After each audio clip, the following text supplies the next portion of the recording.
कानपुर में बच्चों की वैक्सीन के लिए शुरू हुआ ट्रायल। भारत देश ने कोरोना महामारी से बचने के लिए सबसे पहले वैक्सीन बनाकर विश्व में एक कीर्तिमान स्थापित किया। वैक्सीन ट्रायल के लिए न सिर्फ उत्तर प्रदेश बल्कि कानपुर के कई अस्पताल इस कीर्तिमान में अपनी अहम भूमिका निभा चुके हैं। एक बार फिर इस कोरोना के तीसरे वार की चपेट में आने वाले बच्चों को बचाने के लिए कोवैक्सीन के ट्रायल की जिम्मेदारी सौंपी गई है। बच्चों को बचाने के लिए Bharat biotech international limited, Indian council of medical research Hyderabad ने स्वदेशी कोवैक्सीन ट्रायल की जिम्मेदारी देश के 6 अस्पतालों को सौंपी है। सबसे पहले अखिल भारतीय आयुर्विज्ञान संस्थान एम्स दिल्ली में ट्रायल शुरू हुआ है, तो वहीं कानपुर समेत देश के 5 AIIMS Delhi, AIIMS Patna, Nizam Institute Hyderabad, Bilgram स्थानों पर ट्रायल प्रक्रिया शुरू हो चली है।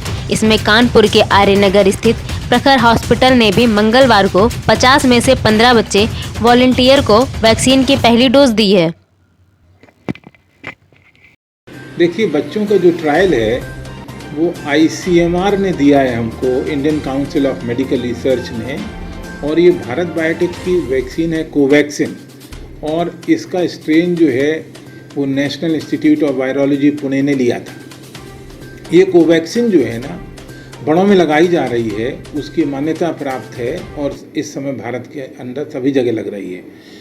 सवाल ये था कि बच्चे जो हैं, अभी तक ये था कि 18 साल के ऊपर ही लगाना था, तो बच्चों में अब जो कोविड की जो थर्ड वेव के चांस है वो बच्चों में अटैक ज़्यादा करने का है, क्योंकि वो इम्यूनाइज्ड नहीं है। तो ऐसे में सरकार ने ये सोचा कि हमको इस तरीके के ट्रायल करना चाहिए, और जो ICMR ने दिया तो उसमें ये ट्रायल हमें भी मिला उत्तर प्रदेश में। वैसे All India Institute medical sciences Delhi, AIIMS Patna, Nizam Institute Hyderabad, Belgaum, Chennai ऐसे शहरों में ऑलरेडी स्टार्ट हो गया है। इसमें यह है कि 12 से 18 साल के बच्चों में हमने 12 बच्चे करीबन लिए हैं, 1-2 बच्चे और आ गए हैं आज। तो उन बच्चों को पहले उनका RT-PCR फॉर कोविड और उनका एंटीबॉडीज़ भी कराया जाता है, जिससे ये पता चलता है कि बच्चा जो है कोविड से ग्रसित नहीं है और पहले ग्रसित हुआ भी नहीं था।